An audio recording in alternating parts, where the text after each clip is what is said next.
Abdullah bin Masud என்கின்ற ஒரு சாதாரண ஆட்டிடையன் அல்லாஹ்வுடைய தூதரின் மிகப்பெரிய தோழர்களாக மாறியதற்கு, அக்ராவுல் குர்ஆனாக மாறியதற்கு ஒரே ஒரு சம்பவம் தான் காரணம். நபி ஸல்லல்லாஹு அலைஹி வஸல்லம் கேட்டார்கள், பசியோடு இருக்கிறது ஆட்டிடையா, கொஞ்சம் பால் தரியான்னு கேட்டாங்க.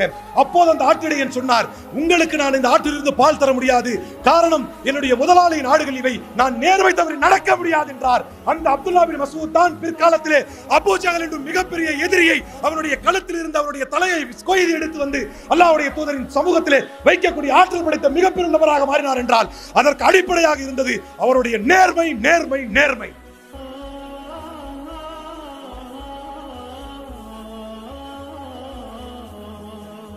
ஏமாத்து, எவனை ஏமாத்தணும் தப்பு. அதுக்கேற்ற மாதிரி திரைப்படங்கள், இந்த ஸ்கேம்ஸ்டர்ஸ் வந்து ஸ்கேமை வந்து சொல்லி தரக்கூடிய சில பழக்க வழக்கங்கள், இன்டர்நெட் எல்லாம் வந்துருச்சு. ஏமாத்து, எவனை பார்த்தா ஈஸியா சம்பாதிக்கணும், ஈஸியா செட்டில் ஆகணும், பெரிய பெரிய காரு, பெரிய பெரிய பங்களா. ஏமாத்து, எவனா இருந்தாலும் ஈஸியா ஏமாத்து. நபி ஸல்லல்லாஹு அலைஹி வஸல்லம் அவர்கள் சொன்னார்கள், மன் கஷ்ஷ ஃபலைஸ மின்னா என்றார்கள் அல்லாஹ்வுடைய தூதர். யார் ஒருவன் இன்னொருவரை ஏமாற்றினாலும் அவன் என்னை சார்ந்தவன் அல்ல. அப்புறம் எப்படி நீ முஸ்லீம்னு சொல்லிக்குவ?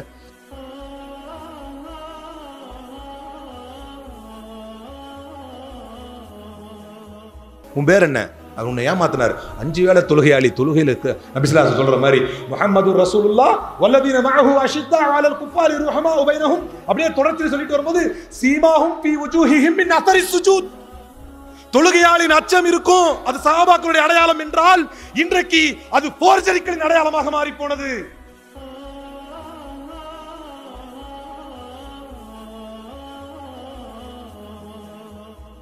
பேரன்பிற்கும் பெருமரியாதைக்கும் உரிய எல்லாம் வல்ல அல்லாஹுவின் நல்லடியார்களே, ஈன்ற பொழுதின் பெரிதுவக்கும் தன் மகனை சான்றோன் என கேட்ட தாய் என்று தமிழிலே ஒரு பழமொழி உண்டு. அதை அப்படியே தலைகீழாக நம்மை பெறாதது மட்டும்தான் குறை, மற்றபடி எனக்கு எல்லா விதத்திலும் கல்வி தந்த ஒரு தாயாக இந்த கல்வி நிறுவனம் விளங்குகிறது. எங்கெங்கெல்லாம் போனாலும் நிறைய பேர் வந்து என் பேரே புகாரின்னு தான் நினச்சிட்டாங்க. அந்தளவுக்கு என்னுடைய பேரோடே அது ஒட்டி கொண்டது. என் பேர் சையத் அலீம். ஆனால் அது அரசியல் தளங்களாக இருந்தாலும் சரி, மற்ற சட்டப்பூர்வமாக நம்ம பயணிக்கக்கூடிய வழக்கறிஞர் வட்டாரமாக இருந்தாலும் சரி, நம்முடைய விவாத களங்களாக இருந்தாலும் சரி, டிவிலே அப்படி கூப்பிடும்போது புகாரி நீங்கள் சொல்லுங்கன்னு தான் கூப்பிடக்கூடிய அளவுக்கு என்னுடைய பெயரோடே ஒன்று அப்படியே பின்னி பிணைந்து விட்டது. அந்த அளவிற்கு இன்னைக்கு நமக்கு it is an identity for me. ஒரு அடையாளமாக திகழக்கூடிய இந்த இடத்தில் இருந்து அந்த தமிழ் பழமொழி போல அந்த தாய்க்கு பெருமையாக இருக்குமாம், அதுபோல இந்த பிள்ளைக்கு பெருமையாக இருக்கிறது. இது போன்ற ஒரு நாம் கல்வி பயின்ற நிறுவனத்திலேயே நாம் வந்து இது போன்று நம்முடைய ஆசிரியர் பெருந்தகைகளால், ஆசிரியர் தந்தைகளால் நமக்கு ஊக்குவிக்கக்கூடிய இந்த வார்த்தைகளை கேட்கும் பொழுது, okay, let me stick to the point. Companions of the prophet, அல்லாஹுடைய தூதரின் தோழர்கள் என்று அதிமுக்கியமான ஒரு தலைப்பு, வரலாற்றால் எப்போதும் அழியாத, அழிக்க முடியாத, மாறாத, மாற்ற முடியாத எவர்கிரீன் டாபிக் இந்த அல்லாஹுடைய தூதரின் தோழர்கள். முஹம்மதுர் ரசூலுல்லாஹ் வல்லதீன மஅஹு அஷித்தாஉ அலல் குஃபாரி ருஹமாஉ பைனஹும் என்று அல்லாஹ் தன்னுடைய திருமறையிலே சூரத்துல் ஹுஜராத்திலே சொல்லி காட்டுகிறார். எனக்கு முன்னர் திருமறை ஓதியவர் கூட அந்த ஆயத்தை ஓதி காட்டினார். முஹம்மதுர் ரசூலுல்லாஹ் ஸல்லல்லாஹு அலைஹி வஸல்லம் அல்லாஹுடைய தூதரை பற்றி சொல்லிவிட்டு முஹம்மது ரசூலுல்லாஹ் வல்லதீன மஅஹு, குர்ஆனிலேயே குறிப்பிடப்பட்டவர்கள், வல்லதீன மஅஹு அஷித்தாஉ அலல் குஃபார், அவர்கள் இறை எதிரிகளிடத்திலே கடுமையாக இருப்பார்கள், ருஹமாஉ பைனஹும், தங்களுக்கு மத்தியிலே அக்கறையிலும் அரவணைப்பிலும் அதிகமானவர்களாக இருப்பார்கள். தராஹும் ருக்கஅன் சுஜ்ஜதன் யப்தகூன ஃபضلا மினல்லாஹி, எப்படி இருப்பாங்க? எல்லா நேரத்திலும் ருக்கு செய்தவர்களாக, சுஜூது செய்தவர்களாக. சீமாஹும் ஃபீ வுஜூஹிஹிம் மின் அஸரி சுஜூத், இதெல்லாம் சஹாபாக்களை பற்றி தான் அல்லாஹ் சொல்றான். அல்லாஹ்வுடைய தூதரை பற்றியும் சஹாபாக்களை பற்றி நீங்க பார்த்தீங்கன்னாலே தெரியும், அவங்களுடைய நெத்தியில பார்த்தா அப்படியே அந்த சுஜூதுடைய அடையாளங்கள் தெரியும் என்று யாரை பற்றி சிலாகித்து அல்லாஹ் சொல்கிறானோ அந்த இறை தூதர் ஸல்லல்லாஹு அலைஹி வஸல்லம் அவர்களுடைய தோழர்களை பற்றி நபி ஸல்லல்லாஹு அலைஹி வஸல்லம் சொன்னார்கள், ஊத்தீது பி ஹம்ஸின் லம் யுக்தஹுன்ன அஹதும் மின் கபல். நான் 5 விஷயங்கள் தரப்பட்டிருக்கிறேன், எனக்கு முன்னர் அது யாருக்கும் தரப்படவில்லை என்றார்கள் ரசூல் ஸல்லல்லாஹு அலைஹி வஸல்லம். ஒரு 5 விஷயம் எனக்கு தரப்பட்டிருக்குது, எனக்கு முன்னால் அது யாருக்குமே தரப்படலை. அதில் ஃபர்ஸ்ட் பாயிண்டா இன்னும் நிறைய விஷயங்கள் இருக்கு அதில். அதாவது ஜுஇலத் லி அல் அர்து மஸ்ஜிதம் வ தஹூரா என்றார்கள் அல்லாஹ்வுடைய தூதர். மற்ற நபிமார்களுடைய சமுதாயத்துக்கெல்லாம் எப்படின்னா பள்ளிவாசலில் போய் தான் தொழுவணும். ஆனால் ரசூலுல்லாஹ்வுடைய சமூகத்துக்கு எங்கே வேணா தொழுவலாம், சுத்தமான இடமா இருந்தால் போதும். அல் அர்து மஸ்ஜிதம் வ தஹூரா, பூமியே மஸ்ஜிதாகவும் சுத்தமானதாகவும் எனக்கு ஆக்கப்பட்டிருக்கிறது. இப்படியே ரசூல் ஸல்லல்லாஹு அலைஹி வஸல்லம் சொல்லிக்கிட்டே வந்துள்ள முதல் பாயிண்டா நபி ஸல்லல்லாஹு அலைஹி வஸல்லம் சொன்னாங்க, 5 விஷயங்கள் இன்னபிற நபிமார்களுக்கு தரப்படாதது எனக்கு தரப்பட்டிருக்கிறது. அதில் முதன்மையானது நுசிர்து பிர்ருஅபி மஸீரத ஷஹ்ரின். என்னுடைய எதிரி 1 மாத கால தூரத்தில் இருந்தாலும் என்னை பற்றிய பயம் என்னுடைய எதிரியின் உள்ளத்தில் இருக்கும் என்றார்கள். அது எப்படி? அதற்கு காரணம் யார்? நுசிர்து பிர்ருஅபி மஸீரத ஷஹ்ரின். என் எதிரி 1 மாத காலம். இன்னைக்கு பாருங்க, நல்லா ஒரு விஷயம் கவனிச்சுக்கணும். இன்னைக்கு சமுதாயம், அன்னைக்கு ரசூல் ஸல்லல்லாஹு அலைஹி வஸல்லம் சொல்லும்போது சொன்னாங்க நபி ஸல்லல்லாஹு அலைஹி வஸல்லம், எதிரிகள் போட்டு உங்களை பாடாப்படுத்துவான், பசிக்கின்ற கூட்டம் வந்து உணவு தட்டை நோக்கி பாய்வதைப் போல ஒரு காலம் வரும், அன்றைக்கு இந்த சமூகத்தை நோக்கி எதிரிகள் பாய்வார்கள் அப்படின்னா. நீ நடக்குது இல்ல, உதவாங்காத இடம் எங்க இருக்கு, நம்ம உதவப்படாத இடம் எங்க இருக்கு? பசிக்கின்ற மனிதன் ஒரு உணவு தட்டை நோக்கி பாயறது மாதிரி ஒரு காலம் வரும், உங்களை நோக்கி எதிரிகள் பாய்வார்கள். அப்ப சஹாபாக்கள் கேட்டாங்க, அனஹ்னு அகில்லா யா ரசூலல்லாஹ், அல்லாஹ்வுடைய தூதரே நாங்க எப்ப மைனாரிட்டியா இருப்போமா, எண்ணிக்கையில கம்மியா இருப்போமா? நீங்கள் கடல் நுழையளவுக்கு இருப்பீர்கள், எண்ணிக்கை பெருசா இருக்கும். இன்னைக்கு எண்ணிக்கை பெருசா இருக்குல்ல. Islam is the fastest growing religion in the world. உலகத்திலேயே கிறிஸ்தவர்களுடைய கணக்கெடுப்பின்படி 2ஆம் இடத்தில் இருக்கிறோம், முறையான கணக்கெடுப்பின்படி முதலிடத்தில் இருக்கிறோம். அப்படின்னா இவ்வளவு கூட்டம் இருந்தா இந்த காலத்துல ரசூலுல்லாஹ் சொன்னாங்க அன்னைக்கு. அப்ப என்ன இருக்கும்? அப்ப ரசூலுல்லாஹ் அழகா சொல்லிட்டு போயிட்டாங்க, வலாக்கின்னல் வஹன் என்றார்கள், உங்களிடத்திலே வஹன் இருக்கும். ஃபமல் வஹன் யா ரசூலல்லாஹ் ஹுப்புத் துன்யா வ கராஹியத்துல் மௌத். அப்ப இன்னைக்கு அந்த காலகட்டத்தில் வந்து அடைஞ்சிட்டோம். அப்ப நமக்கு ஒரே அச்சம், பயம், ஹுப்பு துன்யா, உலகத்துல நிறைய வாழ வேண்டும் என்கின்ற ஆசையும் மரணத்தை கண்ட பயமும் நம்மளை வந்து உலுக்கி ஒரு கோழை சமூகமாக மாறி, எனக்கு என்னன்னு அவனை கேட்க மாட்டேன், அவனுக்கு என்னன்னு என்ன கேட்க மாட்டேன்னு அப்படியே ஒதுங்கிட்டோம். ஆனால் நபி ஸல்லல்லாஹு அலைஹி வஸல்லம் ஒரு சிறு கூட்டத்தை வைத்திருந்தார்கள். அந்த சின்ன கூட்டத்தை வச்சு ரசூலுல்லாஹ் சொன்னாங்க, நுசிர்து பிர்ருஅபி மஸீரத ஷஹ்ரின். முஹம்மத் என்கின்ற பெயரை கேட்டால் இந்த முஹம்மதின் எதிரி ஸல்லல்லாஹு அலைஹி வஸல்லம் 1 மாத கால தூரத்தில் இருந்தாலும் என்னை பற்றிய பயம் என்னுடைய எதிரியின் உள்ளத்தில் இருக்கும் என்றார்கள். அதற்கு காரணம் இந்த சஹாபாக்கள், அல்லாஹ் ஆக்கி வைத்தான் அதற்கு காரணமாக. வல்லதீன மஅஹு அஷித்தாஉ அலல் குஃபாரி ருஹமாஉ பைனஹும். சஅத் இப்னு அபி வக்காஸ் ஒரு படையை அனுப்பி சஅத் இப்னு அபி வக்காஸுடைய படை ஒரு இடத்தில் வந்து இறங்குகிறது. குப்கலார் என்கின்ற எதிரி அந்த படையை பார்ப்பதற்கு அனுப்பி வைக்கிறான். எப்படிதான் இருக்கிறாங்க பார்த்துட்டு வா அப்படின்னு. எதிரிகளுடைய படை, குப்கலார் என்று தளபதி, எதிரியுடைய தளபதி, போய் முஸ்லீம் படை எப்படி இருக்கு பார்த்துட்டு வா அப்படிங்கிறான். போய் பார்த்துட்டு வர்றான், வந்துட்டு சொல்றான், பின் நஹாரி ஃபுர்சான் வ பில் லைலி ருஹ்பான் அப்படிங்கிறான். சஹாபாக்களுடைய படையை பார்த்து, பின் நஹாரி ஃபுர்சான் வ பில் லைலி ருஹ்பான். நீ நைட்ல பார்த்தனா அவன் துறவி மாதிரி இருப்பான், அவனுக்கு உலகத்துக்கு சம்பந்தமே கிடையாது. தொழுது முசல்லால சவாரி செய்வான். காலையில எழுந்திருச்சிங்கன்னா இவனா அவன் நைட்ல உட்கார்ந்து ஓதிட்டே இருந்தான், அவனா இவன் தெரியாது. 2 பக்கத்துல வாழை சுரட்டிக்கிட்டு குதிரையில ஏறினான்னா போருக்காகவே பிறந்தவன் போல் இருப்பான். சஹாபாக்களின் சமூகம் அல்லாஹ்வுடைய தூதர் உருவாக்கி வைத்த சமூகம். அந்த நெஞ்சூரம் அல்லாஹ்வுடைய தூதருக்கு இருந்தது. முஹம்மத் என்கின்ற பெயரை கேட்டால் என்னுடைய எதிரி 1 மாத கால தூரத்தில் இருந்தாலும் என்னை பற்றிய பயம் அவனுடைய உள்ளத்தில் இருக்கும் என்றார்கள் ரசூலுல்லாஹி ஸல்லல்லாஹு அலைஹி வஸல்லம். அதற்கு காரணம் சஹாபாக்கள். பெர்னார்ட் லூயிஸ் என்கின்ற அறிஞன் சொல்லி காட்டினார், he had achieved a great deal of the pagan people of Western Arabia. He had brought a new religion which with its monotheism and its ethical doctrines stood on incomparably higher level than the paganism it replaced. கொண்டு வந்தார். அவன்லாம் பாகனிசத்தை follow பண்ணிட்டு இருந்தான். You are not only accountable to the tribal customary law but to the overriding divine law என்று சொன்னார். You are not only accountable to the tribal customary law but to the overriding divine law என்றார். அதை ஒரு சமூகம் அப்படியே வாங்கி உள்வாங்கியது, ஒழுக்க சீலர்களாக மாறியது. பல பீப்பாய்களை பதுக்கி வைத்து பழைய மதுபாட்டில்களை பெருமையாக பேசி என் வீட்டில் 100 ஆண்டு இருக்கிறது என்றால் என் வீட்டில் 200 ஆண்டுக்கு பழைய சரக்கு இருக்குது என்று பெருமை அடித்துக் கொண்டிருந்த மக்களுக்கு மத்தியில் இன்னமல் ஹம்ரு வல் மைசிர் வல் அன்சாப் வல் அஸ்லாம் ரிஜ்ஸும் மின் அமலி ஷைத்தான் ஃபஜ்தனிபூஹு என்கின்ற ஒற்றை உத்தரவு அனைத்தையும் அடித்துடைக்க வைத்தது, ஒழுக்க சீலர்களாக மாற்றியது. மதுவை தீண்டாதவர்களாக, மாதுவை தீண்டாதவர்களாக, நேர்மையானவர்களாக, ஒழுக்க சீலர்களாக, வியாபாரத்தில் நேர்மையை பேணுபவர்களாக ஒரு சமூகத்தை அல்லாஹ்வுடைய தூதர் உருவாக்கினார்கள். அதை பார்த்து முஸ்லிம் அல்லாத பெர்னார்ட் லூயிஸ் போன்ற கிறிஸ்தவ வரலாற்றாசிரியர்கள் எழுதினார்கள். அவர் ஒரு மதத்தை கொண்டு வந்தார், அவர் ஒரு மார்க்கத்தை கொண்டு வந்தார். அது ஏற்கனவே அவர்கள் பின்பற்றி இருப்பதை மாற்றி வைத்தது. அதை பார்க்கும் பொழுது it shook the very foundation of the Arabian society. உலகத்தில் யாரும் எதிர்பார்க்காத வகையிலே அரேபிய தீபகற்பத்தின் அடித்தளத்தை அசைத்து பார்த்தார் தன்னுடைய தோழர்களின் பண்பாட்டின் மூலமாக என்றார். அவர்கள் தான் கம்பேனியன்ஸ் ஆஃப் தி ப்ராஃபெட், அஸ்ஹாபுன் நபி. உலகத்தில் இப்படி ஒரு வரலாற்றுக்கு சொந்தக்காரர்கள் எவரும் இல்லை. உலகில் வரலாற்று பக்கங்களை புரட்டி போட்டவர்கள் எவரும் இல்லை. உலகில் வரலாற்று ஆசிரியர்கள் இப்படி வியந்து பார்க்க வைத்தவர்கள் எவரும் இல்லை. டி.டபிள்யூ. அர்னால்டை எடுத்துக் கொள்ளுங்கள், பெர்னார்ட் லூயிஸை எடுத்துக் கொள்ளுங்கள். எத்தனை எத்தனை வரலாற்று அறிஞர்கள். மைக்கேல் எச் ஹார்ட் என்ன சொல்லி காட்டுகிறார்? most famous men created arms. Michael H Hart சொல்லி காட்டுகிறார், my choice of Muhammad to lead the listing may surprise somebody and may be questioned by some readers, but he was the only person in the history who was ultimately successful in both social as well as political என்றார். அதற்கு காரணம் அவரே பின்னால சொல்றார். எத்தனையோ பேர் வந்தாங்க, எவ்வளவு பேர் வந்தாங்க, ஆனால் முகம்மதுக்கு நான் முதலிடம் கொடுக்கிறேன் ஸல்லல்லாஹு அலைஹி வஸல்லம். அதற்கு காரணம் என்ன அப்படின்னா,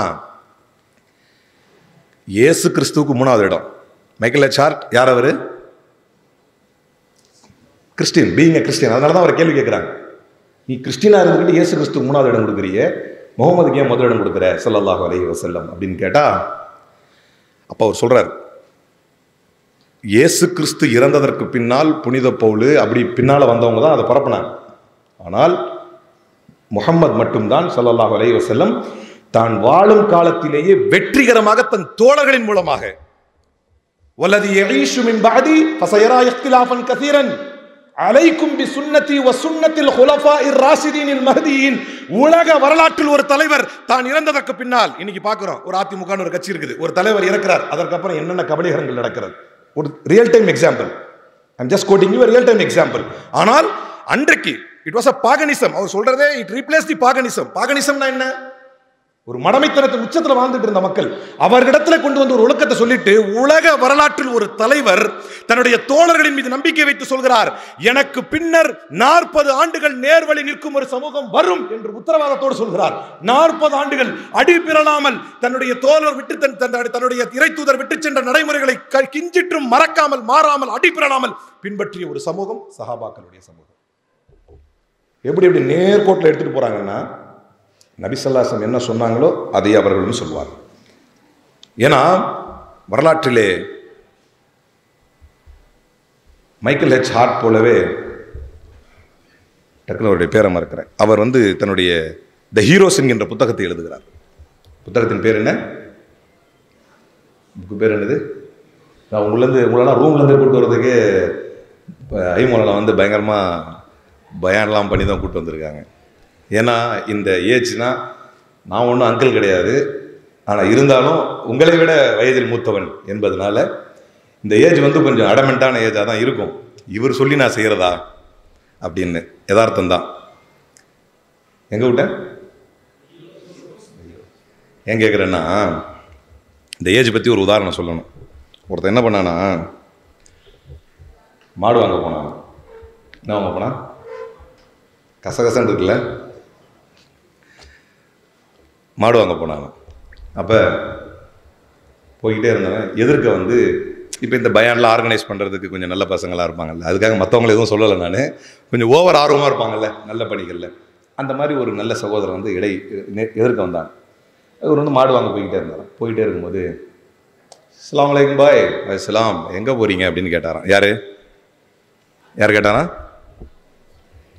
இந்த நல்ல மனுஷன் இருக்கார்ல, தொப்பி, உங்கள் டீம்லேயே தொப்பி போட்டு எப்போ பார்த்தாலும் பயான் பலியாசன் இருப்பார்ல, ஒரு டீம்லேயும் இருப்பாங்கல்ல, நாங்கள் படிக்கும்போது இருந்தாங்க, இப்போ இருப்பாங்க இல்லையா, அந்த மாதிரி ஒருத்தர் வச்சுக்கங்களேன். போய் எங்கே போகிறீங்கன்னு கேட்டார். அவர் சொன்னார், அந்த மாடு வாங்க போய்கிட்டு இருக்கேன் அப்படின்னாரு. அவர் ஒரு யங்ஸ்டர், இவரும் ஒரு யங்ஸ்டர் தான். இவர் கொஞ்சம் நல்லடியாராக இருக்கும். எங்கே போகிறீங்கன்னு கேட்டிருக்காரு. அவர் நாங்கள் மாடு வாங்க போயிட்டு இருக்காரு. அப்போ இவர் பதிலுக்கு சொன்னாராம், போகிறது தான் போகிறீங்க, என்ன சொல்லுங்க, என்ன சொல்லணும்? அடடா, அவ்வளோ கஷ்டமான கேள்வியா இது? என்ன சொல்லணும் தெரியாதா? என்ன சொல்லணும்? இன்ஷா அல்லாஹ் மாடு வாங்க போகிறேன் அப்படின்னு சொல்லணுமா இல்லையா? நீ இன்ஷா அல்லாஹ் சொல்லுங்கன்னாரான். அப்போ இவன் சொன்னானா, இந்த திமிர் பிடிச்ச பையன் சொன்னானா, ஏங்க சந்தையில் மாடு இருக்கு, கையில காசு இருக்கு, நடந்து போக தெம்பு இருக்கு, காலில் பலம் இருக்கு, போய் வாங்குவேன். நான் எதுக்கு இன்ஷா அல்லாஹ் சொல்லணும் அப்படின்னா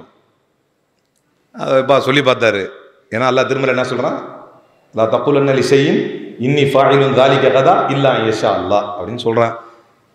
கேட்டா கேளு, கேட்காட்டி போடான்னு போயிட்டார்.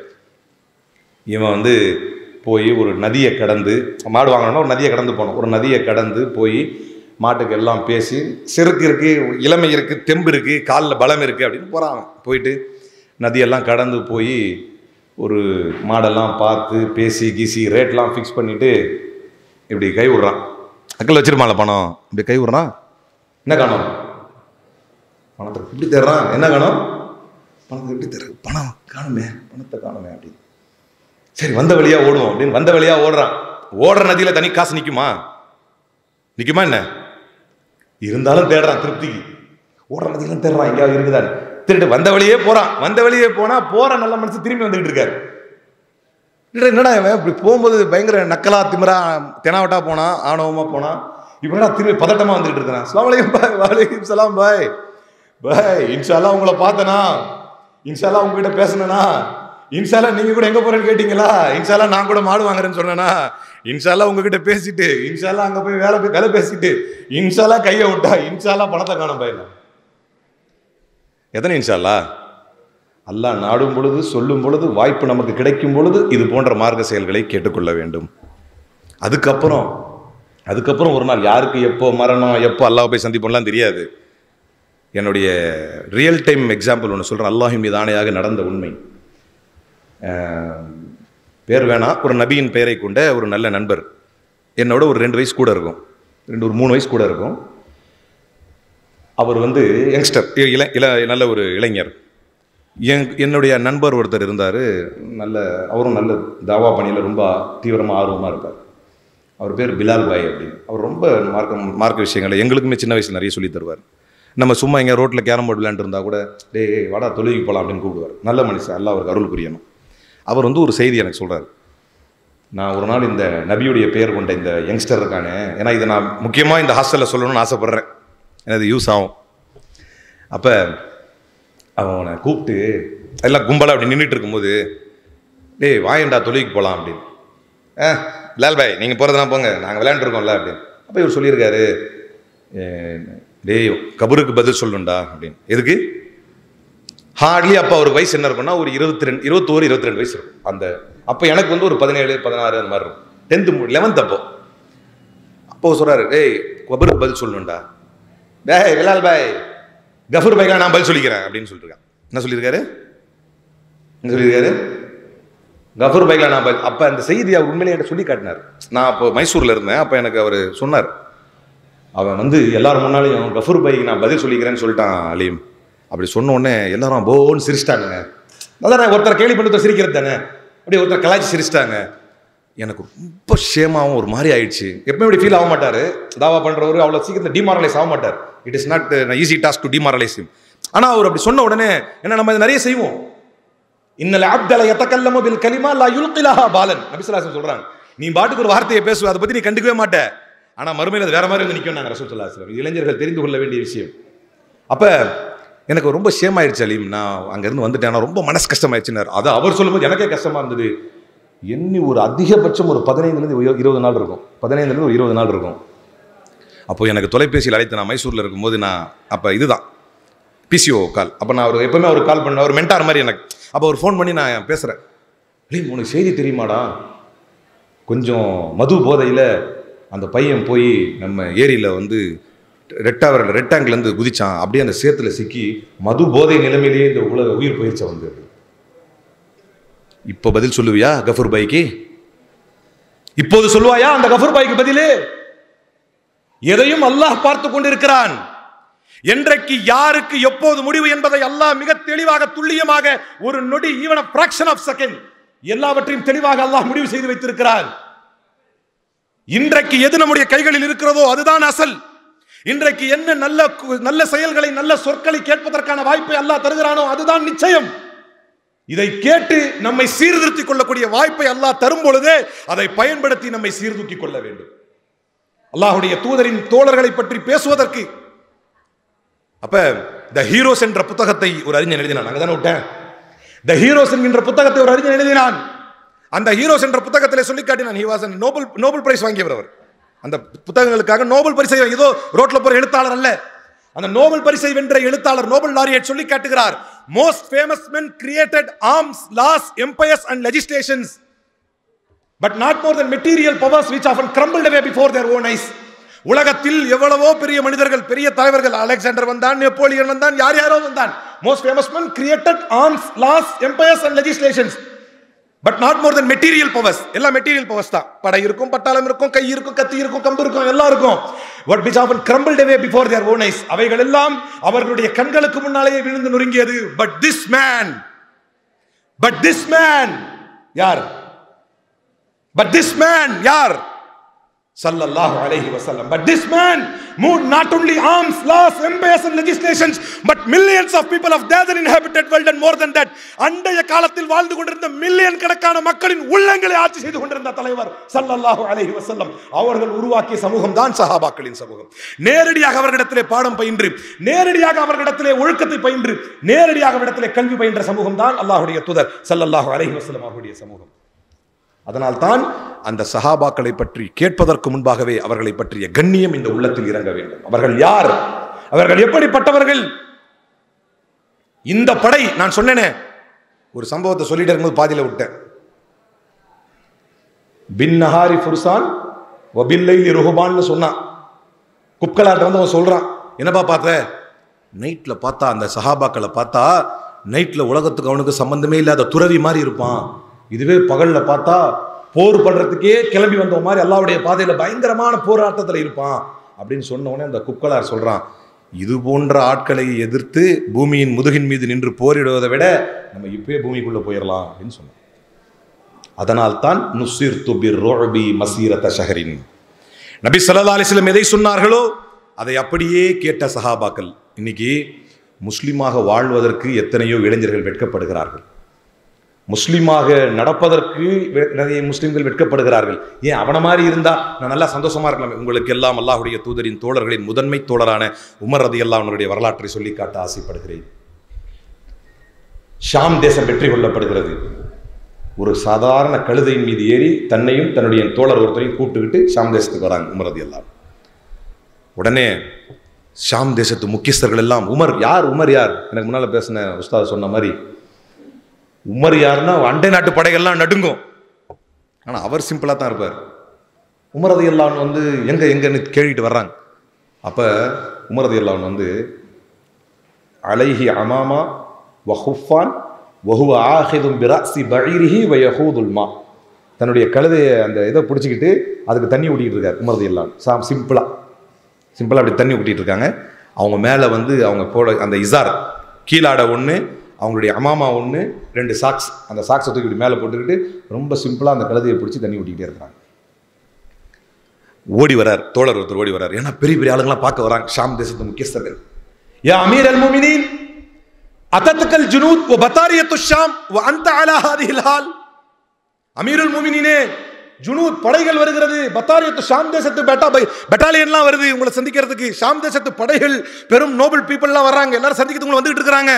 அந்த அலாஹாதிஹில் ஹால், நீங்க இப்படி நிற்கிறீங்க ரொம்ப சிம்பிளா, அமாமாவை போட்டுக்கிட்டு இந்த குஃபை தூக்கி மேலே போட்டுக்கிட்டு சாக்ஸை தூக்கி மேலே வச்சுக்கிட்டு ரொம்ப சிம்பிளா நின்றுட்டு இருக்கீங்களே, ஏன் ஏன் இப்படி நிற்கிறீங்க என்று பதற்றத்தோடு கேட்ட பொழுது, இந்த உலகில் எப்படி வாழ வேண்டும் என்பதை இறைத்தூதர் ஸல்லல்லாஹு அலைஹி வஸல்லம் அவர்களின் மூலமாக கற்றுக்கொண்ட உமர் ரலியல்லாஹு அன்ஹு அவர்கள் பதில் சொன்னார்கள், இன்னா கௌமுன் அஅஸனல்லாஹு பில் இஸ்லாம் ஃபலன் நல்தமிஸில் இஸ்ஸ பிகைரிஹி. நாங்கள் எப்படிப்பட்ட கூட்டம் தெரியுமா? நாங்கள் எப்படிப்பட்ட கூட்டம் தெரியுமா? இன்னா கௌமுன் அஅஸனல்லாஹு பில் இஸ்லாம். நாங்கள் எப்படிப்பட்ட கூட்டம்னா, எங்களுக்குன்னு ஒரு கண்ணியம் கிடையாது, எங்களுக்குன்னு ஒரு மரியாதை கிடையாது. நாங்கள் பாட்டுக்கு நோமேட் பீப்புள் மாதிரி வாழ்ந்துகிட்டு இருந்தோம். எங்களுக்குன்னு தனியாக கொள்கை கோட்பாடெல்லாம் கிடையாது, எப்படியோ வாழ்ந்துகிட்டு இருந்தோம். ஆனால் இந்த இஸ்லாத்தை கொண்டு அல்லாஹ் எங்களை கண்ணியப்படுத்தினான். இறை தூதர் ஸல்லல்லாஹு அலைஹி வஸல்லம் இந்த மார்க்கத்தை கொண்டு எங்களை கண்ணியப்படுத்தினார்கள். ஃபலன் நல்தமிஸில் இஸ்ஸ பிகைரிஹி. இந்த இஸ்லாத்தை தவிர, முஸ்லிமாக வாழ்வதை தவிர ஒரு பெரிய கண்ணியம் இல்லை. நீ என்ன வந்து கண்ணியமா நில்லுங்கன்னு சொல்றது? நான் முஸ்லிமாக வாழ்வதே பெருமை, முஸ்லிமாக இருப்பது கண்ணியம் என்றார். அதைத்தான் இன்றைய இளைஞர்கள் சிந்தித்து பார்க்க வேண்டும். எத்தனையோ இடங்களில் அவன் மது அருந்துறானே, நம்மளால மது அருந்த முடியலையே அப்படின்னு ஒரு இளைஞன் நினைக்கிறான். அப்படி ஏன் நம்ம முஸ்லிமா பிறந்தோம், ச்சே நமக்கு மட்டும் ஏன் இந்த கட்டுப்பாடு என்று நினைக்கும் முஸ்லிம்களுக்கு இது பதில். முஸ்லிமாக வாழ்வது பெருமை, முஸ்லிமாக வாழ்வது கண்ணியம் என்பதைத்தான் இறை தூதரின் தோழர்கள் நமக்கு சொல்லிக் கொடுத்தார்கள். அதுவே அடிப்படை கண்ணியம். அப்படி வாழ்வதுதான் இஸ்ஸத். அப்படித்தான் உமர் ரலியல்லாஹு நம்மளுக்கு சொல்லிக் கொடுத்துட்டு போனார். ஒருவரோடு ஒருவர் இணங்கி எப்படி வாழ வேண்டும் என்பதை சொல்லிக் கொடுத்தார்கள். முஸ்லிம்கள் எப்படி ஒருவருக்கு ஒருவர் விட்டு கொடுத்து போய், ஏன் தன்னுடைய உயிர் பிரியும் கடைசி நேரத்தில் கூட, அது ஒரு முக்கியமான விஷயம். எப்படி ஒரு சகோதரத்துவமாக வாழணும் என்பதையும் அந்த சஹாபாக்களுடைய வாழ்க்கையிலிருந்து நம்ம தெரிஞ்சிக்க முடியும் என்பதற்கு அது ஒரு முக்கியமான சம்பவம். தன்னுடைய உயிர் பிரியும் கடைசி நேரத்தில் கூட அவன் என்ன பண்ணுறான், அபுலூலு என்ன பண்ணுறான், கத்தியை மறைச்சிட்டு வந்து ஃபஜ்ர் நேரத்தில், ஃபஜ்ர் டைமில் வந்து கத்தியை விஷம் தோச்ச கத்தியை எடுத்துக்கிட்டு ஃபஜ்ரில் வந்து நின்றுக்கிறான். ஃபஸ்ட் சஃபில் வந்து நின்றுக்கிறான். குத்திட்டு ஓடுறான். இதுவும் சஹாபாக்களுடைய வாழ்க்கையில் நம்ம படிக்கிறோம். குத்திட்டு ஓடுறான். எடை மறித்து சஹாபாக்கள் கொஞ்சம் பேர் பிடிக்கிறாங்க, ஓடுறானேன்னு. அவங்களையும் கொஞ்சம் பேரை குத்துறான். அவங்களும் அதில் ஒரு 6-7 பேர் ஷஹீதாகிறாங்க. அந்த அளவுக்கு அது பின்னால் ஷஹீதாகிறாங்க. அவனை பிடிச்சி வைக்கும்போது அங்கே காயத்தோடு படுத்திருக்கிற உமர் ரலியல்லாஹு கேட்குறாங்க, என்னை குத்தியது யார் அப்படின்னு கேட்குறாங்க. என்னை குத்தியது யார் அப்படின்னு கேட்கும்போது அபுலூலு அப்படின்னு சொன்ன உடனே உமர் ரலியல்லாஹு அவர்கள் சொல்கிறார்கள், அல்லாஹுக்கு நன்றி செலுத்தி சொல்கிறார்கள், என்னை குத்திய பாவத்தை அல்லாஹ் ஒரு முஸ்லீம் மீது சுமத்தவில்லை என்றார்கள் உமர் ரலியல்லாஹு. அந்த இஸ்லாத்தின் மீது இருக்கும் பற்று, பிடிப்பு எந்த அளவுக்கு இருந்தது என்றால், தான் ஏற்ற மார்க்கத்தில் உள்ள ஒருவன் தன் மீது ஏதோ ஒரு காழ்ப்புணர்வு கொண்டு தன்னை குத்தி அந்த பாவம் அவனை மறுமையில் தீண்டிவிடக் கூடாது என்று நினைத்தார்கள் உமர் ரலியல்லாஹு அவர்கள். அதுதான் அல்லாஹுடைய தூதரின் தோழர்கள். எதனால் அந்த தூதரின் தோழர்களை பற்றி இவ்வளவு பேசுகிறோம்? எதனால் அந்த தூதர்களின் தோழர்களால் இந்த மார்க்கம் இவ்வளவு உயர்ந்து வந்தது? எதனால் அந்த தூதர்களின் தோழர்கள் இப்படி போற்றப்படுகிறார்கள்?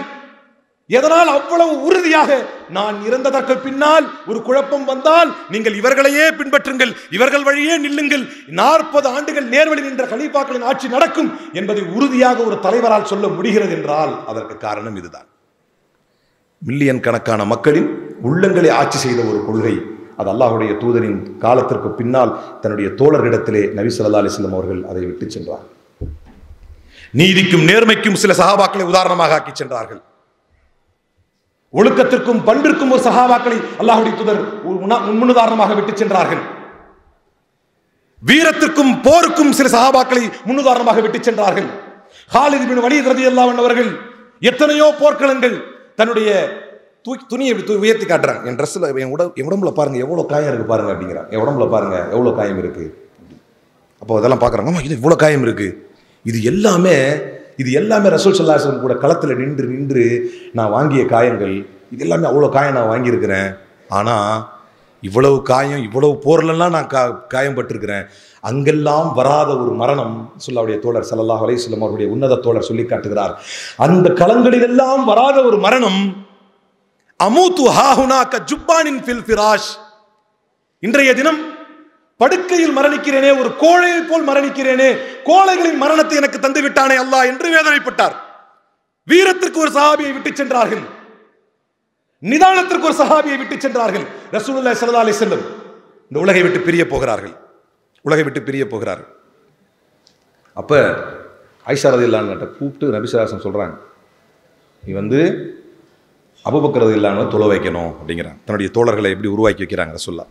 அபூபக்கர் ரலியல்லாஹு அன்ஹு நீ தொலை வைக்க சொல்லணும் அப்படி. அப்போ அன்னை ஆயிஷா ரலியல்லாஹு அன்ஹா சொல்றாங்க, வேணாம், நீங்க இல்லாத இடத்த நான் ஃபீல் பண்ணனேன் அப்படின்னா என்னால் அதை தாங்க முடியாதுன்னு எங்கள் தந்தை அழுவார். நீங்கள் உமர் ரலியல்லாஹு அன்ஹுவையே தொலை வைக்க சொல்லுங்க. எல்லாத்துக்கும் உதாரணத்தை விட்டு போனாங்க நபி ஸல்லல்லாஹு அலைஹி வஸல்லம். ஒரு நபி ஸல்லல்லாஹு அலைஹி வஸல்லம்ங்கிற ஒரு பெரிய தூண்ல இருந்து அப்படியே உடைந்து அப்படியே வெடித்து சிதறிய அப்படியே ரசூலுல்லாஹ்வுடைய துகள்கள் தான் சஹாபாக்கள். அங்கங்கே நின்று அப்படியே வழிகாட்டுற அளவுக்கு அப்படிப்பட்ட ஒரு தன்மையை விட்டுட்டு போனாங்க. அப்போ நபி ஸல்லல்லாஹு அலைஹி வஸல்லம் சொன்னாங்க, எனக்கு தெரியும் அபூபக்கர் நான் தொலை வைக்க சொல்லு அப்படின்னாங்க. அதே மாதிரி நபி ஸல்லல்லாஹு அலைஹி வஸல்லம் நோய்வாய்ப்படுகிறார்கள், ரொம்ப முடியாமல் போகுது. அப்போ உமர் ரலியல்லாஹு அன்ஹு வர்றாங்க, முடிஞ்சு அல்லாஹ்வுடைய தூதர் இந்த உலகை விட்டு பிரிகிறாங்க. உலகை விட்டு பிரிஞ்சதற்கு பின்னால ஒருவர் யாரை பார்த்து இவங்க ரொம்ப பலசாலி, ரொம்ப தைரியமானவர், ரொம்ப பலம் பொருந்தியவர்னு சொன்னாங்களோ அந்த உமர் ரலியல்லாஹு அன்ஹு அவர்கள் உருவிய வாளோடு ஊரை சுற்றி வருகிறார். யாராவது மேராஜ் போன மாதிரி ரசூல்லா போயிருக்கிறாங்க, யாராவது ரசூலுல்லாஹ் ஸல்லல்லாஹு அலைஹி வஸல்லம் உலகை விட்டு பிரிஞ்சிட்டாங்கன்னு சொன்னீங்கன்னா அவருடைய கழுத்தில் தலை தங்காது என்கிறார். இப்படியும் தோழர்களை அல்லாஹ்வுடைய தூதர் உருவாக்கினார்கள். தன் மீது அசைக்க முடியாத அன்பையும் அசைக்க முடியாத காதலையும் கொண்ட தோழர்களை அல்லாஹ்வுடைய தூதர் உருவாக்கினார்கள். எந்த அளவிற்கு என்றால் உமருக்கு பயந்து அல்லாஹ்வுடைய தூதர் இறந்து விட்டார்கள் என்கின்ற செய்தியை மதீனாவில் யாரும் சொல்லுவதற்கு பயந்தார்கள். ஆனா உண்மை அதுதான். ஆனா அவ்வளவு அன்பு மிக்க தோழர்களை ஒரு பக்கம் உருவாக்கினார். அதே நேரம் நிதானமான தோழர்களின் அபூபக்கர் ரலியல்லாஹு வந்தாங்க. குர்ஆனுடைய ஆயத்தை ஓதினார். அவர்களும் மையத்துகள் தான், நீங்களும் மையத்துகள் தான், ஒரு நாள் எல்லோரும் இந்த உலகை விட்டு பிரிய வேண்டும் தான் என்று சொன்னவுடன் உமர் ரலியல்லாஹு அன்ஹு சொல்லி காட்டுறாங்க. இந்த ஆயத்தை கேட்ட உடனே என் வெயிட்டை என் கால் தாங்கலை, நான் அப்படியே உட்காந்துட்டேன். அப்போ உண்மை எனக்கு ரியலைஸ் ஆகுது. பிஸ்மில்லாஹ் இந்த உலகை விட்டு போயிட்டாங்க அப்படின்னும் போது என் வெயிட்டை என் உடல் தாங்கலை, நான் அப்படியே உட்காந்துட்டேன் அப்படின்னு உமர் ரலியல்லாஹு அன்ஹு சொல்கிறாங்க. அளப்பரிய காதல், கண்மூடித்தனமான காதலுக்கும் ஒரு தோழரை வைத்திருந்தார்கள். இங்க யாருக்காவது அப்படி இருந்துச்சுன்னா அவங்களுக்கு உமர் ரலியல்லாஹு அன்ஹு உதாரணம். நிதானமான காதலுக்கும் ஒரு தோழரை வைத்திருந்தார்கள். அப்படி ஒரு காதல் வைத்திருந்தால் அவர்களுக்கு அபூபக்கர் ரலியல்லாஹு அன்ஹு உதாரணம். வீரத்தின் உச்சத்திற்கும் காலித் இப்னு வலீதை வைத்திருந்தார்கள் ரலியல்லாஹு அன்ஹு. அவர்களுக்கு வீரத்திற்கு காலித் இப்னு வலீத் ரலியல்லாஹு அன்ஹு ஒரு உதாரணம். நிறைய பேர் நம்மள சேட்டை கடுமையா செய்வாங்க. சேட்டைக்கும் உதாரணம் இந்த நபி ஸல்லல்லாஹு அலைஹி வஸல்லம் காலத்திலே நுஐமான் பின் அம்ர் என்று ஒரு சஹாபி இருந்தார். நுஐமான் பின் அம்ர் என்று ஒரு சஹாபி இருந்தார். அவர் என்ன செய்வார்னா, அபூபக்கர் ரலியல்லாஹு அன்ஹு கூட எனக்கு என்னுடைய நினைவு சரியாக இருந்தால் கூஃபா அல்லது பஸ்ராக்கு இதில் போகிறார், பயணமாக போகிறார், ஏதாவது பொருட்கள் வியாபார நிமித்தமாக போகிறார் அபூபக்கர் ரலியல்லாஹு அன்ஹு கூட. அப்போ போகும்போது அபூபக்கர் ரலியல்லாஹு அன்ஹு சொல்கிறாங்க, நுஐமான் பயங்கர சேட்டைக்காரரு, நான் இந்த சாப்பாடு உணவு பொருட்கள் இருக்குல்ல, இதை உங்ககிட்ட கொடுத்துட்டு போகிறேன், இன்னொரு நபர்கிட்ட கொடுத்துட்டு இதை உங்ககிட்ட கொடுத்துட்டு போகிறேன், என்ன காரணம் கொண்டு நீ அவர்கிட்ட கொடுத்துடக்கூடாது அப்படின்னு சொல்லிட்டு கீழே இறங்கி வியாபாரத்துக்கு போகிறாங்க. போன உடனே இவர் ஆரம்பிக்கிறார், என்னப்பா கொஞ்சம் என்னென்ன கூடப்பா ஒரு டேஸ்ட் பார்ப்போம் அப்படிங்கிறார். சொல்கிறதுல போயிருக்காங்க அபூபக்கர் ரலியல்லாஹு அன்ஹு, இல்லை உனக்கு தரக்கூடாதுன்னு சொல்லியிருக்கிறாங்க அப்படின்னு அவர் சொல்கிறார். உனக்கு தரக்கூடாதுன்னு சொல்லியிருக்கிறாங்க. டேய் கொஞ்சம் தான் கூடப்பா, ரொம்ப பெருசு இல்லை, அவர் ஒன்றும் தெரியாது, கொடுப்பா அப்படிங்கிறார். இவர் சொல்லவே மாட்டோம்னே ரொம்ப கடுப்பாயிடுறாரு, காண்டாயிடுறாரு. அவர் சொல்றாரு, நீ எனக்கே தரமாட்டேங்கிறியா, நான் அவனை என்ன பண்ணுறேன் பாருன்னு கீழே இறங்கி போறாரு. அங்கே மார்க்கெட்டில் அபூபக்கர் ரலியல்லாஹு அன்ஹு வியாபாரம் பார்த்துட்டு இருக்காங்க, கீழே இறங்கி போறாரு. போய் எப்பா ஒரு பெரிய வியாபாரம் ஒன்று கொண்டு வந்திருக்கேன் உங்களுக்கு, ஒரு சூப்பர் அடிமை ஒருத்தன் இருக்கிறான், அவனை தான் பிடிச்சிட்டு கட்டி எடுத்து வந்திருக்கிறேன், அந்த ஒட்டகம் மேலே உட்காந்துருக்கான் பாருங்க அப்படி அவரை காட்டுறாரு. கூட வந்த தோழரை சாப்பாடு தரமாட்டேன்னாரில் அவரை காட்டுறாரு. காட்டிட்டு அவன் ரொம்ப திறமைசாலி, அவன் பயங்கரமான திறமைசாலி, நீங்கள் எவ்வளோ கேட்டிங்கனாலும் நான் சுதந்திரமானவன், நான் அடிமை இல்லைன்னு சொல்லுவான், ஆனால் நான் அவனை பிடிச்சிட்டு வந்துட்டு நீங்கள் வாங்கிக்கலாம், எவ்வளோ ரேட்டு தரீங்க அப்படின்னு சொல்லி ஒரு ரேட்டையும் வாங்கி அவனுக்கு அவரே வித்துட்டார், அந்த மேலே இருக்கணும் வித்துட்டார். இவங்க போய் வலிச்சிட்டு வராங்க, இழுத்துட்டு வராங்க. அங்கிருந்து இழுத்துட்டு வரும்போது அவங்க கத்துறாரு, நான் அடிமையெல்லாம் இல்லைங்க, நான் சொல்லலை, இவன் இப்படி தான் திறமையாக பேசுவான்னு, இவனை வலிச்சிட்டு போங்க அப்படிங்கிறார். இந்த செய்தியை ரசூல் ஸல்லல்லாஹு அலைஹி வஸல்லம் அவர்களிடத்தில் சொல்லப்பட்ட போது அல்லாஹ்வுடைய தூதர் ஸல்லல்லாஹு அலைஹி வஸல்லம் அவர்களே இந்த செய்தியை கேட்டு தன்னுடைய கடவாய்ப்பற்கள் தெரியும் அளவுக்கு சிரித்தார்கள் என்கிறது ஹதீஸ்.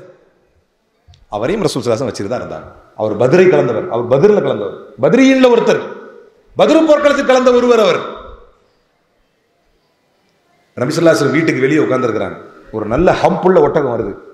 அப்போ எல்லாரும் சொல்கிறாங்க, இந்த ஒட்டகத்துடைய கறி சூப்பராக இருக்கும் அப்படின்னு.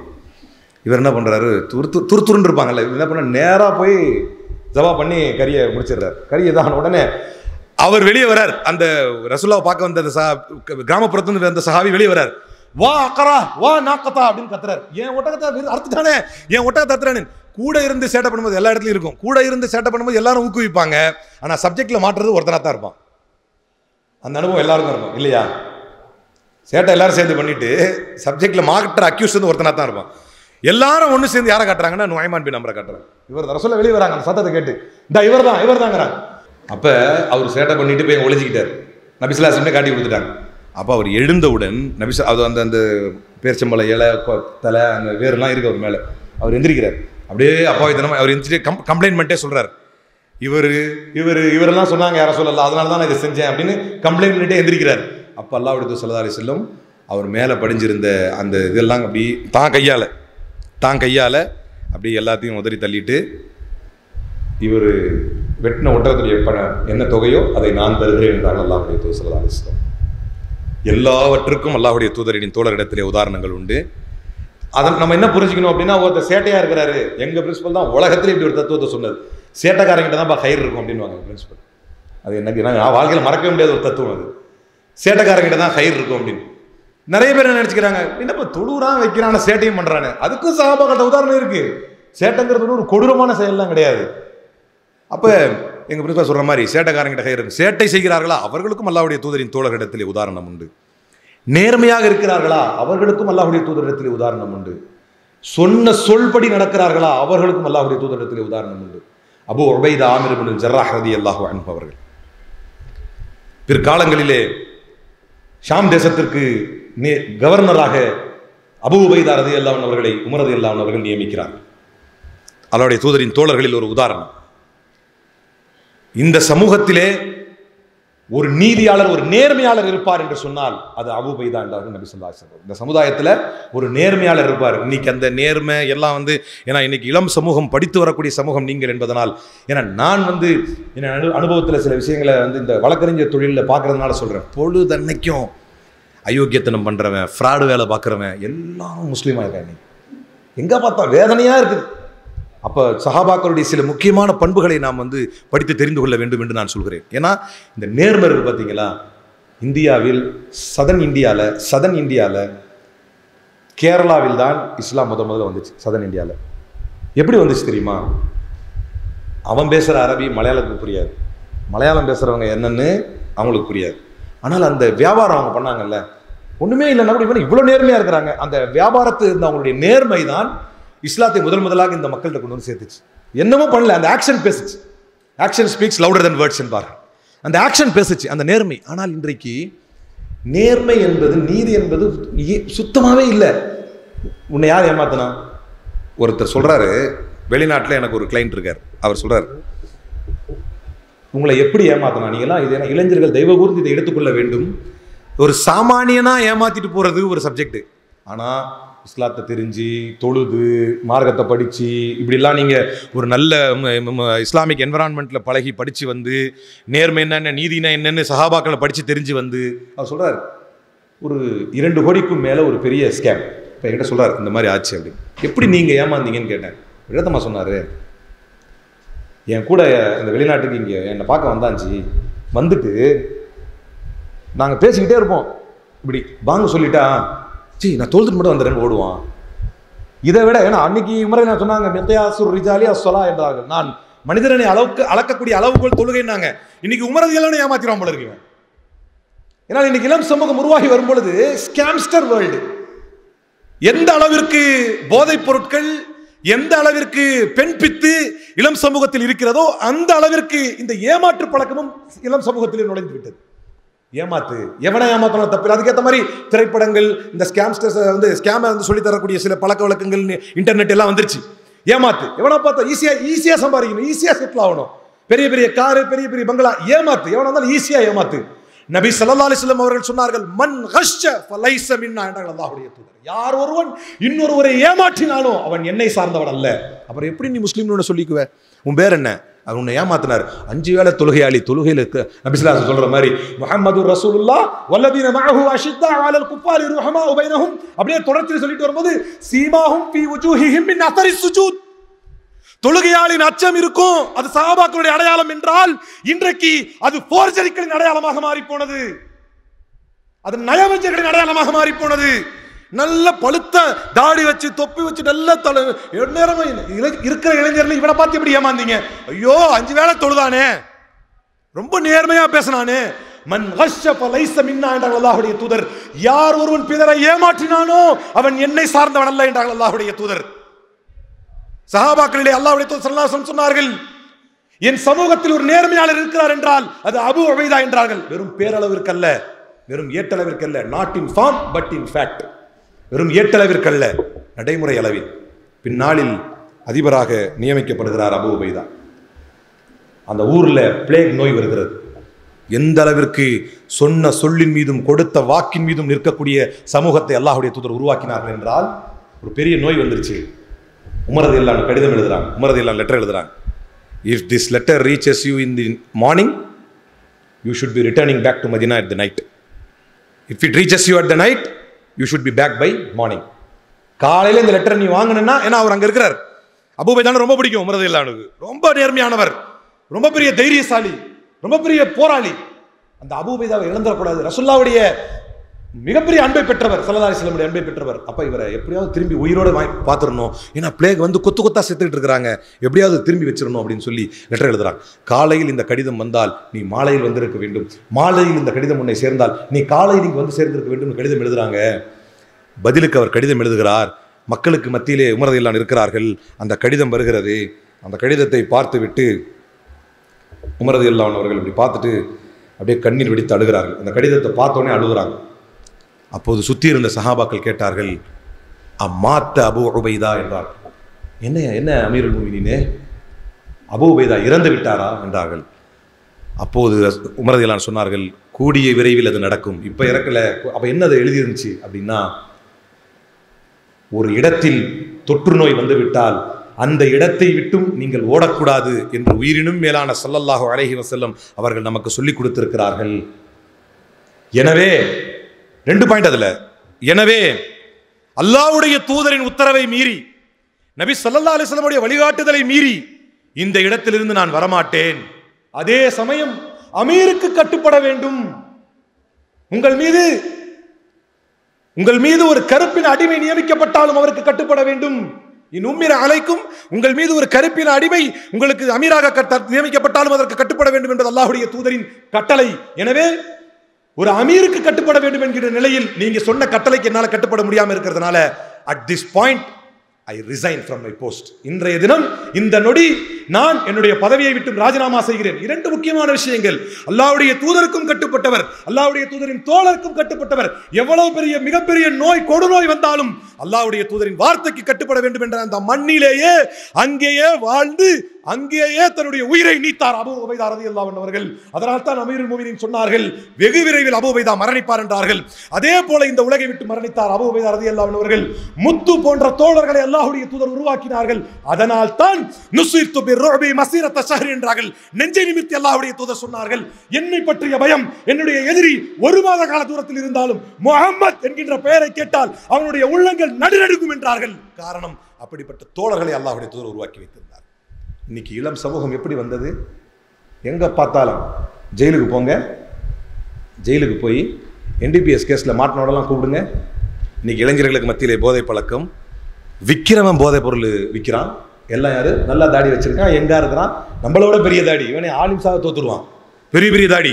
உன் பேர் என்னங்க? அப்துல் குத்தூஸ். மாஷா அல்லாஹ். என்னடா வித்த? இல்ல சும்மா ஒரு 2 கிலோ கொகைன் எடுத்துட்டு வந்தேன், மாட்டிக்கிட்டேன். சும்மா 2 கிலோ எடுத்துட்டு வந்தியா? எப்படிப்பட்ட சமுதாயத்திலிருந்து பிறந்து வந்தீர்கள்? எப்படிப்பட்ட சமூகத்திலிருந்து வந்தீர்கள்? தனக்கு மத்தியிலே போதைப் பொருளை காட்டி பெருமை அடித்த சமூகத்திற்கு மத்தியிலே இன்னைக்காவது இப்ப நம்ம வந்து ஒரு அஜந்தா பார்க்க போடுறது நம்ம சமுதாயத்தில் தப்பா? ஒரு அஜந்தா பார்க்க போடுறது தப்பா? தப்பாங்க? கேள்வி கேட்கிறேன், தப்பா? ஒரு அஜந்தா பார்க்க போடுறது தப்பா? இல்லை. அந்த மாதிரி சாதாரணமா மது குடிச்சிக்கிட்டு இருந்தான், அந்த மாதிரி சாதாரணமா குடிச்சிக்கிட்டு இருந்தான்.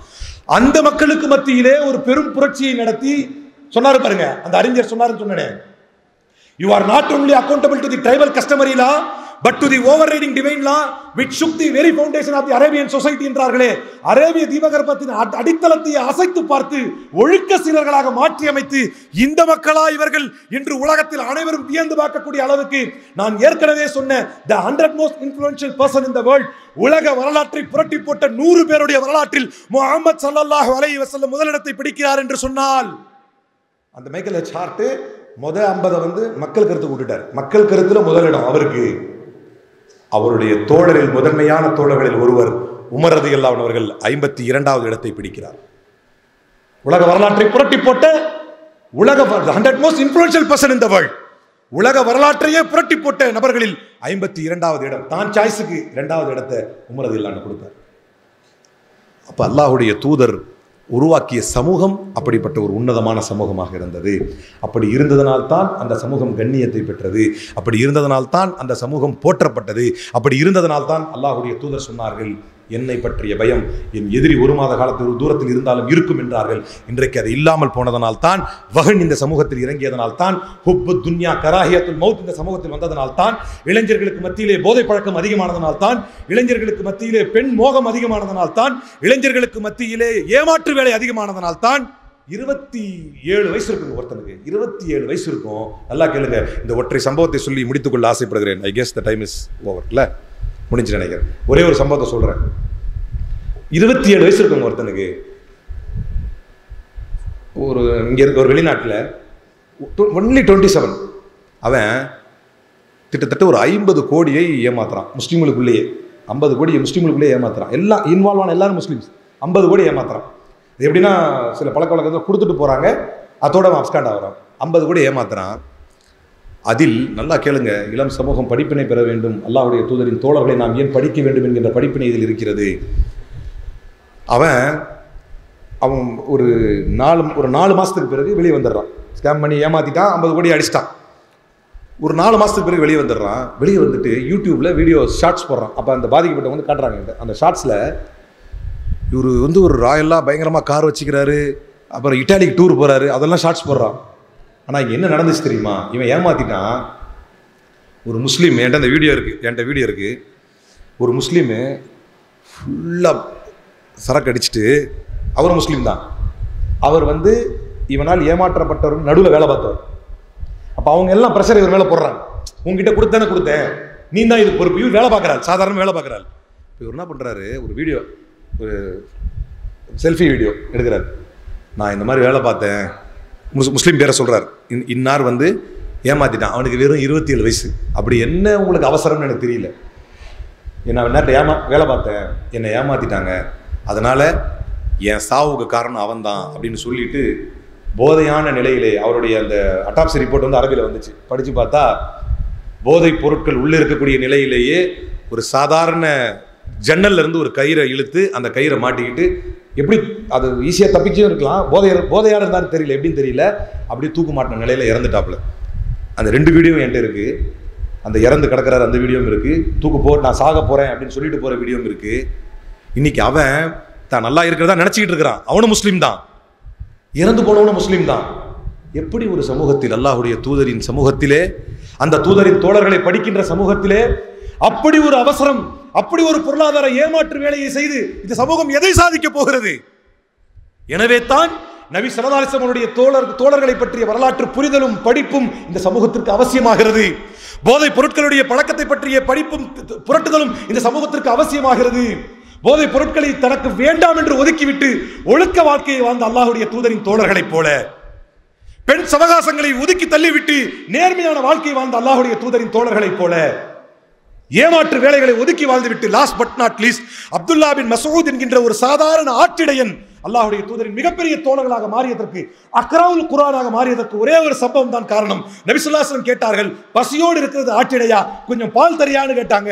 அப்போது அந்த ஆட்டிடையன் சொன்னார், உங்களுக்கு நான் இந்த ஆட்டிலிருந்து பால் தர முடியாது, காரணம் என்னுடைய முதலாளியின் ஆடுகள் இவை, நான் நேர்மை தவறி நடக்க முடியாது என்றார். அந்த அப்துல்லா பின் மஸ்ஊத் தான் பிற்காலத்திலே அபூ ஜஹல் என்ற மிகப்பெரிய எதிரியை, அவனுடைய கழுத்தில் இருந்து அவருடைய தலையை கொய்து எடுத்து வந்து அல்லாஹ்வுடைய தூதரின் சமூகத்திலே வைக்கக்கூடிய ஆற்றல் படைத்த மிகப்பெரும் நபராக மாறினார் என்றால் அதற்கு அடிப்படையாக இருந்தது அவருடைய நேர்மை, நேர்மை, நேர்மை.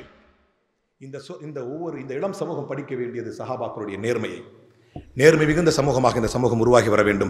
அதற்கு அடிப்படையாக போதை பழக்கங்கள் இருந்த சமூகம் விடுபெற வேண்டும். அதற்கு அடிப்படையாக பெண் பித்து மயக்கங்கள் இருந்த சமூகம் விடைபெற வேண்டும். அப்படிப்பட்ட இளைஞர்களாக உங்களையும் குறிப்பாக பேசிய என்னையும் ரப்பல் ஆலமீன் ஆக்கியவர்கள் புரிவானாக என்று கூறி, அவன் தரக்கூடிய சொர்க்கங்களில் மிக உயர்ந்த சொர்க்கமான ஜன்னத்துல் ஃபிர்தௌஸ் என்கின்ற உயர்ந்த சொர்க்கத்தை கேள்வி கணக்கின்றி அடையக்கூடிய நன்மக்களாக உங்களையும் குறிப்பாக பேசிய என்னையும் ரப்பல் ஆலமீன் ஆக்கியவர்கள் புரிவானாக. வாஹிர் தவான் அல்ஹம்துலில்லாஹி ரப்பில் ஆலமீன். அஸ்ஸலாமு அலைக்கும் வரஹ்மத்துல்லாஹி வபரகாத்துஹு.